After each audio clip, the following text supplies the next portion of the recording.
Gilas Pilipinas versus Turkey National Team, mga kabasketball. Ayan, ganda ng depensa natin ha, nakakasabay tayo and could have been a one possession game kaso buenas lang talaga sa tres itong koponan ng Turkey dito sa end game. Pansin ko lang kabasketball careful tayo dapat sa mga switches kasi doon talaga tayo pinapatay nitong kalaban yung tres. But the usual, ganoon naman talaga yung style of play ng mga European makikita mo mabilis sa switches, double screen, yung passing at saka yung outside shooting. So kailangan din talaga i-develop yan ng mga batang players natin if gusto talaga nila na mag-excel sa basketball. Happy naman tayo sa naging performance ng ating Team Gilas and shoutout nga pala sa mga rep. Grabe naman talaga yung mga tawagan lalo na sa crucial, no? Kahit na tune up game, di talaga tayo pinagbigyan mga kabasketball. So overall assessment ko mga kabasketball, kayang-kaya natin sumabay sa mga European at nakita na natin yan nung last FIBA World Cup. So tinalo man nila tayo pero dikit lang at halos nahirapan pa sila sa atin.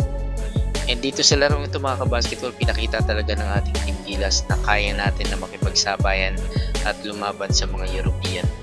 May ilang mga bagay lang tayo na kailangan i-adjust mga kabasketball.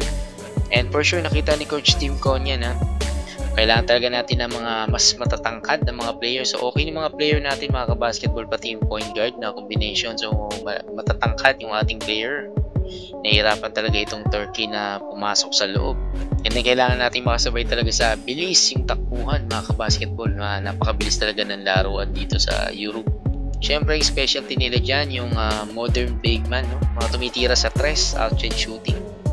Kailangan talaga natin i-develop yung ganyang level ng play basketball. So para sa akin perfect fit dyan itong sina Carl Tamayo at Kevin Kiambao. Ayan sila Kai Soto, yung mga big man or wing na merong tira sa labas.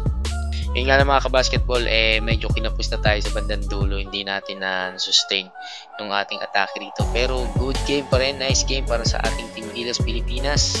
Next game against Poland, ayan.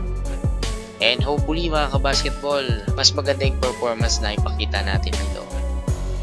And panoorin po muna natin yung pong highlight ng games mga kabasketball. Salamat sa pagsubaybay. This is Super Chris TV.